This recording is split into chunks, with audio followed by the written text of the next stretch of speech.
नमस्कार मित्रांनो, तर आपण मागील व्हिडिओमध्ये चॅप्टर क्रमांक 10 वाचला होता. या व्हिडिओमध्ये आपण चॅप्टर क्रमांक 11 वाचू. चॅप्टर क्रमांक 11, 1 लाखाची कार नॅनो. ठीक 100 वर्षे आधी हेनरी फोर्ड यांनी रस्त्यावर चालवणारी पहिली कार बाजारात आणली होती. हे रस्ता क्रांतीच्या दिशेने टाकलेले पहिले पाऊल होते.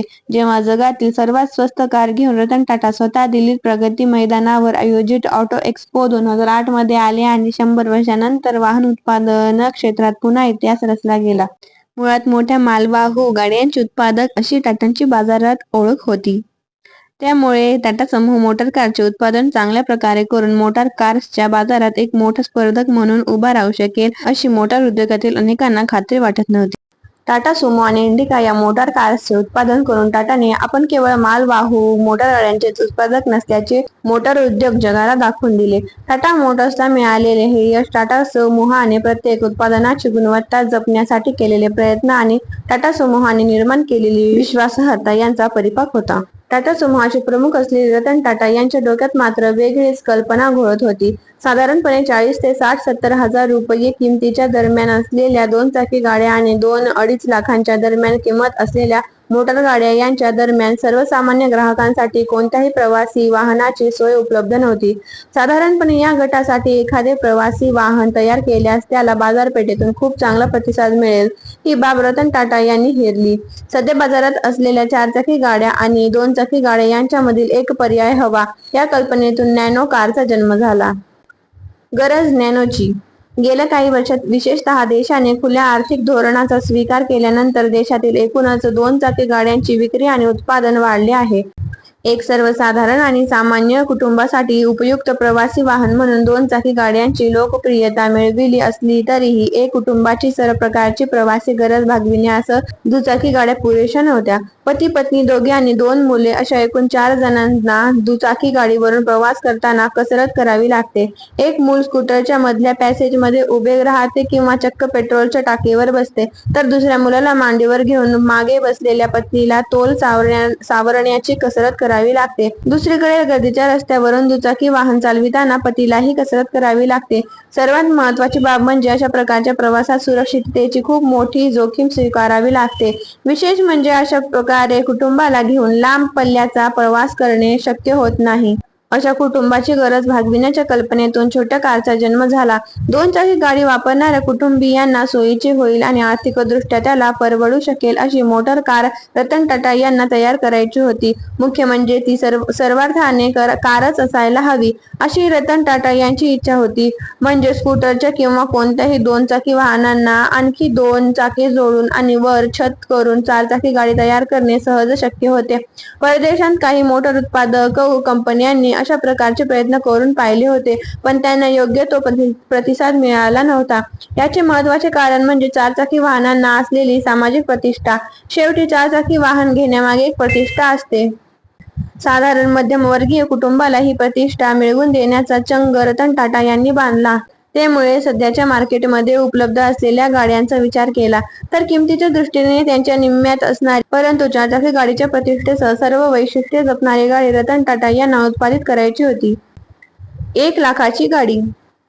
सामान्य मध्यमवर्गीयाला सहज परवडेल अशा प्रकारची गाडी तयार करण्याची कल्पना रतन टाटा यांच्या मनात सुरुवातीपासूनच घोळत होती. त्या दृष्टीने काय काय करता येईल याची चाचपणी त्यांनी आपल्या कंपनीतील तंत्रज्ञांच्या मदतीने सुरू केली होती. अशातच जिनेव्हा येथे भरलेल्या एका मोटार शोला भेट देण्यासाठी म्हणून रतन टाटा जिनेव्हाला गेले होते. या शोच्या दरम्यान त्यांची फायनान्शियल टाइम्सच्या प्रतिनिधींशी भेट झाली. या प्रतिनिधींनी एकूणच टाटा समूहाच्या एकूण प्रगतीबाबत रतन टाटा यांची दीर्घ मुलाखत घेतली. रतन टाटा एक छोटी कार निर्माण करण्याच्या प्रयत्नात आहेत याची कुणकुण मोटार उद्योग जगताला लागली होती. त्याचबरोबर अशा प्रकारची कार तयार करणे शक्य नाही असा निर्वाळाही मोटार उद्योगाने खासगीत दिला होता. त्यामुळे टाटांच्या या कल्पनेला कुणी फारसा गांभीर्याने घेतले नव्हते. फायनान्शियल टाइम्सच्या प्रतिनिधीलाही ही कुणकुण लागली होती, म्हणून त्याने या छोट्या कार बाबत रतन टाटा यांना प्रश्न विचारला. रतन टाटा यांनी त्या प्रतिनिधीला आपण छोट्या आणि भारतातील सामान्य मध्यमवर्गीयाला परवडेल अशी कार तयार करीत आहोत अशी अधिकृत माहिती दिली. कमी किंमत हेच या कारचे वैशिष्ट्य असल्यामुळे तिची किंमत किती असेल याबाबत सामान्यांपासून सर्वांनाच उत्सुकता होती. खरं तर रतन टाटा यांनी आतापर्यंत या गाडीची किंमत नेमकी किती असावी याचा विचार केला नव्हता. त्या प्रतिनिधीने अनेक प्रकारे प्रश्न विचारून या गाडीची किंमत जाणून घेण्याचा प्रयत्न केला. तेव्हा एक सर्वसाधारण उत्तर द्यायचे या हिशोबाने रतन टाटा यांनी या गाडीची किंमत 1,00,000 रुपयांच्या आसपास असेल असे सांगितले. सदर प्रतिनिधीने रतन टाटांची ही मुलाखत प्रकाशित करताना 1,00,000ची गाडी हाच मुद्दा महत्वाचा करून सर्व मुलाखत त्याच्या भोवती फिरविली. खरं तर रतन टाटा यांच्या कल्पनेत असलेली छोटी कार 1,00,000 रुपयांत तयार होईल की नाही ही एक शंकाच होती. त्यामुळे आपण तसे काही बोललो नाही अशा प्रकारचा खुलासा फायनान्शियल टाइम्सकडे पाठवावा असा विचार रतन टाटांच्या मनात आला. अनेक हितचिंतकांनीही रतन टाटा यांना तसाच सल्ला दिला. दुसऱ्या बाजूला रतन टाटा यांनीच विचार केला की 1,00,000 रुपयांत अशा प्रकारची कार तयार करणे खरोखरच अशक्य असेल तर आपण ते आव्हान स्वीकारायला काय हरकत आहे. त्यामुळे फायनान्शियल टाइम्सकडे खुलासा न पाठवता रतन टाटा यांनी आपल्या कल्पनेतील एक छोटी कार 1,00,000 रुपये किमतीत तयार करण्याचे आव्हान स्वीकारले. नॅनोची जन्मकथा. 1,00,000 रुपये किमतीची छोटी तरीही एक मध्यमवर्गीय कुटुंबासाठी प्रशस्त ठरेल अशा प्रकारची कार तयार करण्यासाठी रतन टाटा यांनी आपल्या तंत्रज्ञाला कामाला लावले. कार सारखी कार तयार करताना कोणकोणत्या बाबींवर किंमत कमी करता येईल याचाही विचार सुरू केला. अशा प्रकारची कार तयार करण्याआधी तिचे डिझाईन तयार करणे खूप महत्वाचे होते. त्याशिवाय पुढच्या कामाला सुरुवात करता येणार नव्हती. टाटाच्या पुणे येथील टाटा मोटर्स इंजिनिअरिंग रिसर्च सेंटरमध्ये या कारचे डिझायनिंग तयार करण्यास सुरुवात झाली. अशा प्रकारे कमी किमतीत जास्तीत जास्त सुविधा देणारे कार तयार करणे शक्य नसल्याचे मत मोटार उद्योगात बहुतेक सर्वच जण व्यक्त करीत होते. त्यामुळे टाटांचे प्रयत्न यशस्वी होतील याबाबत कुणालाच खात्री वाटत नव्हती. दुसऱ्या बाजूला गेल्या 100-150 वर्षात सर्व स्तरांतील भारतीय ग्राहकांत टाटा समूहाने निर्माण केलेली विश्वासार्हता कायम असल्यामुळे बोलल्याप्रमाणे टाटा 1,00,000 रुपयांची कार नक्कीच तयार करतील असा भारतीय ग्राहकांना विश्वास होता. त्यामुळे सर्व ग्राहक ही कार केव्हा येते याचीच वाट पाहत होते. फायनान्शियल टाइम्सच्या प्रतिनिधीला मुलाखत देताना ही कार 6 वर्षात बाजारात येईल अशी माहिती रतन टाटा यांनी दिली होती. भारतातील सारे ग्राहक 6 वर्षे पूर्ण होण्याची वाट पाहत होते. आणि स्वप्नपूर्ती झाली. रतन टाटा यांनी घोषित केल्यापासून बहुचर्चित आणि बहुप्रतीक्षित असलेली नॅनो कार जानेवारी 2008 मध्ये नवी दिल्लीत भरलेल्या मोटार प्रदर्शनात सादर करण्यात आली. हा केवळ रतन टाटा यांच्यासाठी स्वप्नपूर्तीचा क्षण नव्हता तर टाटा समूहाच्या गुणवत्ता, दर्जा आणि विश्वासार्हतेवर अवलंबून असलेल्या या देशातील लाखो मध्यमवर्गीयांच्या स्वप्नपूर्तीचा क्षण होता. प्रदर्शनाच्या ठिकाणी उपस्थित असलेल्या हजारो सामान्य लोकांच्या साक्षीने खुद्द रतन टाटा यांनी ही कार चालवली. भारतीय समाजात चारचाकी वाहनाला असलेली सर्व प्रकारची प्रतिष्ठा सांभाळणारी आणि जपणारी नॅनो कार अगदी हवी होती तशीच तयार झाली होती. मुख्य म्हणजे या कारची किंमत 1,00,000 रुपये ठेवण्यात रतन टाटा यांनी यश मिळवले होते. इथे फक्त छोटी कार तयार करण्याचा प्रश्न नव्हता तर 1,00,000 रुपये किंमतीत येणारी कार तयार करण्याचा प्रश्न होता. या दोन्ही पातळ्यांवर ही कार यशस्वी झाली होती. या कारचे डिझाईन तयार झाल्यापासून प्रत्यक्षात कारच्या उत्पादनाला सुरुवात होईपर्यंत या कारच्या अनेक चाचण्या घेण्यात आल्या. या कारबाबत कमालीची गुप्तता पाळण्यात आल्यामुळे या कारच्या सर्व चाचण्या दूर ऑस्ट्रेलियात घेण्यात आल्या. भारतातील रस्त्यांवर या कारच्या चाचण्या घेण्यात कमालीची गुप्तता पाळण्यात आली. त्यामुळेच खुद्द रतन टाटा यांनी चालवत ही कार मोटार प्रदर्शनात सादर केली तेव्हा सर्वांनाच आश्चर्याचा सुखद धक्का बसला. नॅनो कुणासाठी? एक भारतीय छोटी कार असावी या उद्देशाने टाटा उद्योग समूहाने नॅनो कारचे उत्पादन केले असले तरी ती फक्त भारतातील मध्यमवर्ग डोळ्यांसमोर ठेवून तयार केली नाही. जगातील सर्वच विकसनशील देशांतील मध्यमवर्गीयांना उपयुक्त होईल अशा प्रकारे तिची रचना केली आहे. सर्वात महत्त्वाचे म्हणजे कार छोटी आणि कमी किमतीची असली तरी तिच्या दर्जात कुठेही तडजोड केलेली नाही. त्यामुळे मोठ्या गाड्या बाळगणाऱ्या श्रीमंत आणि अतिश्रीमंत व्यक्तींच्या मोटार ताफ्यातील तिला स्थान मिळायला हरकत नाही अशी तिची उपयुक्तता आहे. अशा कुटुंबातील महिला आणि मुले तसेच वृद्ध यांच्यासाठी ही कार खूपच उपयुक्त आहे. देशात बहुसंख्येने पसरलेल्या मध्यम वर्गासाठी तयार केलेली ही गाडी फक्त याच वर्गाची राहणार नाही याची काळजी ही टाटा समूहाने घेतली आहे. त्यामुळे चारचाकी गाडी वापरण्यात किंवा दारासमोर उभी करण्यात असलेली प्रतिष्ठा छोट्या किंवा कमी किमतीच्या गाडीमुळे अजिबात कमी होणार नाही याची ही दक्षता घेण्यात आली आहे. नॅनो विषयीच्या प्रतिक्रिया. ही कार पर्यावरण आणि सुरक्षा यांचे मापदंड पूर्ण करू शकणार नाही. टाटा उद्योग समूह स्वस्तात लोकप्रियता मिळवू इच्छितो. तो जगाला असे एक स्वप्न दाखवत आहे जे कधीच पूर्ण होऊ शकत नाही. ज्या प्रकारे मारुती उद्योग समूहाने स्वस्त कारचे स्वप्न दाखविले होते, पण कार जेव्हा प्रत्यक्षात बाजारात आली त्यावेळी सांगितलेल्या पैकी कितीतरी पटींनी तिची किंमत वाढलेली होती. ही घोषणा याप्रमाणेच असून ते एक कल्पित स्वप्न आहे. कारची बॉडी प्लास्टिक असेल व त्यात मोठ्या प्रमाणात जागाही नसेल. फक्त 2च माणसे त्यात बसून प्रवास करू शकतील. कार तशी 40 किलोमीटर पेक्षा अधिक वेगाने धावू शकणार नाही. या कारला 2 चाके असतील आणि तिला एकच दरवाजा असेल आणि पावसापासून संरक्षण होण्यासाठी प्लास्टिक छतासारखी काही वस्तू त्यावर असेल. 1 लाखात कार बनवूच शकत नाही. स्वस्त वस्तूंच्या उत्पादनाचा बादशाह असलेला चीन सुद्धा अशी कार बनवू शकत नाही. नॅनोचा परिणाम. टाटा मोटर्सने नॅनो कार तयार करून भारतीयच नव्हे तर जागतिक मोटार उद्योगात एक नव्या पर्वाला सुरुवात केली आहे. नॅनोमुळे अन्य मोटार उत्पादक कंपन्यांनाही आपल्या गाड्यांच्या किमती कमी कराव्या लागतील. तसेच गाड्यांमध्ये जास्तीत जास्त तांत्रिक सुधारणा करून आपल्या गाड्या अधिक अत्याधुनिक कराव्या लागतील. मुख्य म्हणजे नॅनोचा फटका मोटार उद्योगातील 4 चाकी गाड्यांच्या उत्पादकांना बसणार आहे. तसाच तो 2 चाकी गाड्यांच्या उत्पादकांनाही बसणार आहे. नॅनोच्या स्पर्धेत टिकून राहण्यासाठी 2 चाकी गाड्यांना आपल्या किमती खूपच नियंत्रणात ठेवून 2 आणि 4 चाकी गाड्यांमधील तफावत वाढवावी लागेल. 2 आणि 4 चाकी गाड्यांच्या किमतीत तफावत जास्त असेल तर त्याचा फायदा 2 चाकी गाड्यांना होईल आणि तफावत कमी असेल तर त्याचा फायदा 4 चाकी गाड्यांना होईल. नॅनो ही संपूर्णपणे भारतीय बनावटीची कार आहे. अमेरिकन मोटार उत्पादक कंपन्यांनी तयार केलेल्या मायक्रो गाड्यांच्या तुलनेत नॅनो अधिक दर्जेदार आणि अधिक उपयुक्त आहे. त्यामुळे नॅनोला परदेशी बाजारपेठेत मोठी मागणी आहे. त्यातून भारतीय मोटारींची निर्यात वाढण्याची शक्यता निर्माण झाली आहे. त्यामुळे केवळ भारतीय मोटार उद्योगातच नाही तर जागतिक मोटार उद्योगात नॅनो एक मैलाचा दगड ठरली आहे. नॅनो प्रकल्पाविषयी. 1 लाखाची कार तयार करण्याचा निर्णय घेतल्यानंतर रतन टाटा यांनी या कारच्या निर्मितीसाठी वेगळा कारखाना स्थापन करण्याचा निर्णय घेतला. भारतातील मध्यमवर्गीय माणसाला डोळ्यासमोर ठेवून तयार केलेल्या नॅनोसाठी सर्व प्रकारच्या यंत्रणा स्वतंत्रपणे उभारण्याची रतन टाटांची महत्त्वाकांक्षी योजना होती. कार तयार करण्यापासून ते तिची विक्री करण्यासाठीच्या सर्व प्रकारच्या यंत्रणा नवीन आणि स्वतंत्ररित्या उभारण्यात येणार होत्या. टाटा यांनी नॅनो प्रकल्पासाठी पहिल्यांदा पश्चिम बंगालमधील कोलकात्याजवळील सिंगूरची निवड केली होती. राज्य सरकारच्या सहकार्याने या प्रकल्पासाठी शेतकऱ्यांच्या जमिनी घेऊन प्रकल्पाची उभारणी केली होती. पश्चिम बंगालमधील प्रमुख विरोधी पक्ष असलेल्या तृणमूल काँग्रेसने या प्रकल्पाच्या विरोधात शेतकऱ्यांचे आंदोलन उभे केले. पश्चिम बंगाल राज्य सरकारने हा प्रकल्प प्रतिष्ठेचा केला.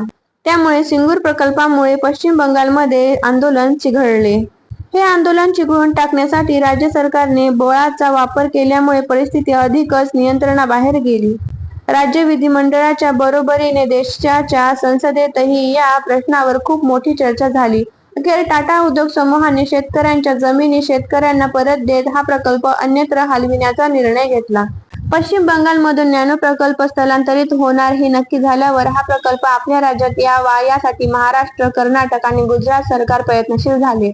महाराष्ट्र सरकारने तर या प्रकल्पासाठी अनेक सुविधा देण्याची घोषणाही केली होती. अखेर काही दिवसांच्या विचारमंथनानंतर रतन टाटा यांनी नॅनो प्रकल्प गुजरातमध्ये नव्याने सुरू करण्याचा निर्णय घेतला. सिंगूरमधून नॅनो प्रकल्प गुजरातला स्थलांतरित करण्याच्या प्रयत्नात बराच वेळ गेला. याचा परिणाम नॅनोच्या उत्पादनावर होणार नाही याची ग्वाही देताना असं ठरल्याप्रमाणे नॅनो कार या देशातील मध्यमवर्गीयांसाठी उपलब्ध होईल अशी माहिती त्यानंतर पत्रकारांशी बोलताना रतन टाटा यांनी दिली. कितीही अडचणी आल्या तरी त्याचा परिणाम टाटा उद्योगाच्या नियोजनावर आणि कार्यपद्धतीवर होत नाही हेच रतन टाटा यांनी या प्रकल्पातून दाखवून दिले. नॅनो तांत्रिक माहिती. इंजन 624 सीसी 35 bhp मागील बाजूस. जास्तीत जास्त वेग मर्यादा ताशी 105 किलोमीटर. गिअर्स 4. लांबी 3 मीटर 10 सेंटीमीटर म्हणजेच मारुतीपेक्षा 8% कमी पण आतील जागा 21% जास्त. उंची 1.6 मीटर. रुंदी 1.5 मीटर. सुरक्षितता आंतरराष्ट्रीय मापदंडानुसार ताशी 48 किमीच्या वेगाने समोरून धडक बसल्यानंतरही सुरक्षित. इमिशन भारत 3 आणि युरो 4 मानकांची पूर्तता. बॅटरी एक्साईड कंपनीची, टायर्स MRF कंपनीचे. 3 प्रकारचे मॉडेल व 3 प्रकारच्या रंगात बाजारात उपलब्ध आहे. नॅनो टाटांची भूमिका. नॅनो कारमुळे रतन टाटांना मॅन ऑफ द इयर 2008 म्हणून ओळखल्या गेले, तर कार निर्मितीच्या इतिहासात त्याचे नाव सुवर्णाक्षरांत नोंदविण्यात आले. त्यांना भारताचे हेनरी फोर्ड मानण्यात येऊ लागले आहे. हे सगळे असले तरी नॅनो कार निर्माण झाल्यानंतर कारच्या संदर्भात अनेक प्रश्न त्यांना विचारण्यात आले. त्यातील काही पुढे प्रमाणे होते. नॅनो कारचे निर्मित रूप पाहून आपण आनंदी आहात का? उत्तर: नॅनो कारचे अंतिम निर्मिती रूप पाहून अत्यंत आनंदी आहे, कारण माझ्या स्वप्नातील कारपेक्षा ही अधिक चांगली कार झाली आहे. कारची ठेवण अत्यंत चांगली असून कारच्या आतील जागेचा अधिक चांगल्या रीतीने वापर झाला आहे. माझ्या सहकार्यांनी कारला अंतिम रूप देण्यासाठी जीवतोड मेहनत केली. प्रदूषणाच्या बाबतीत आपले काय मत आहे? उत्तर: या गाडीमुळे प्रदूषणात मात्र वाढ होणार नाही, कारण ही कार 2 चाकी गाडीपेक्षाही कमी धूर सोडेल. सुरक्षा मानदंडाच्या बाबतीत नॅनोकडे कोणत्या दृष्टिकोनातून पाहता? उत्तर: सुरक्षेसंबंधी असलेले सगळे मानदंड नॅनो पूर्ण करीलच, पण भविष्यातील सुरक्षेच्या सगळ्या गरजा पूर्ण करील. कार निर्मितीच्या संदर्भातील सुरुवातीला आपला काय विचार होता? उत्तर: कारचा आकार लहान असावा, त्यात 4 ते 5 माणसांना बसता यावे, तिचे वजन कमी असावे, त्यामुळे प्रदूषणही कमी होईल. कोणत्याही कारची किंमत सरकारीकरणामुळे वाढते. सामान्यपणे कार निर्माण करण्यासाठी आलेल्या खर्चापैकी 3रा हिस्सा हा कराचाच असतो. त्यामुळे करमाफीची मागणी सरकारकडे करणार आहात का? उत्तर: मारुती कारसाठी भारत सरकारने असे केले होते. मला अशी आशा वाटते की या कारचे महत्त्व पाहून सरकार काही पावले उचलतील. काही देशांत सरकार अशा प्रकारची सूट देते, परंतु आम्ही स्वतः असे प्रयत्न करणार नाही, कारण आम्हाला त्यात यश येणार नाही हे मला माहीत आहे. नॅनो प्रकल्पावर किती लोकांनी काम केले आहे आणि टाटा उद्योग समूहाने किती गुंतवणूक या प्रकल्पासाठी केली आहे? या प्रकल्पावर 500 लोकांनी काम केले असून 1500 ते 1700 कोटी रुपयांपर्यंतची गुंतवणूक उद्योग समूहाने केली आहे. या प्रकल्पातून प्रतिवर्ष 3.5 लाख कार निर्मितीचे आमचे ध्येय आहे. आपण एक व्यावसायिक आहात, त्यामुळे या कारमध्ये फक्त नफा कमविण्याचे आपले ध्येय आहे का, किंवा सामाजिक कर्तव्यातून आपण ही कार कमी दराने विकत आहात? उत्तर: कोणताही व्यवसाय तोटा कमविण्यासाठी केला जात नाही. नॅनोच्या प्रकल्पामागे नफा कमविणे हा उद्देश आहेच, पण तो नफा अतिशय कमी प्रमाणात असेल. सामाजिक कर्तव्यातून आम्ही या कारची निर्मिती करीत आहोत, कारण समाजातील त्या वर्गाकडे कार असावी ज्याला खऱ्या अर्थाने गरज आहे. 4 वर्षांपूर्वी जेव्हा आपण या कारची घोषणा केली तेव्हा महागाईचा दर आजच्या एवढा नव्हता. त्यामुळे 1 लाखाची कार हा 4 वर्षांपूर्वीचा दर होता. त्यामुळे आज तुम्ही तिला त्या किमतीत विकू शकता? उत्तर: वचन हे वचन असते. आम्ही 1 लाखात कार देण्याचे वचन दिले होते व नॅनोच्या रूपाने आम्ही ते पूर्ण करीत आहोत. टाटा समूह आपल्या वचनाची किंमत जाणून आहे. तर मित्रांनो, हे चॅप्टर येथे संपूर्ण झाले आहे. पुढील चॅप्टर ऐकण्यासाठी माझ्या चॅनलला जरूर सबस्क्राईब करा आणि व्हिडिओ आवडला असेल तर लाईक करा. आणि क्रमांकानुसार चॅप्टर ऐकण्यासाठी चॅनलवरील रतन टाटा या प्लेलिस्टला जरूर व्हिजिट द्या. धन्यवाद.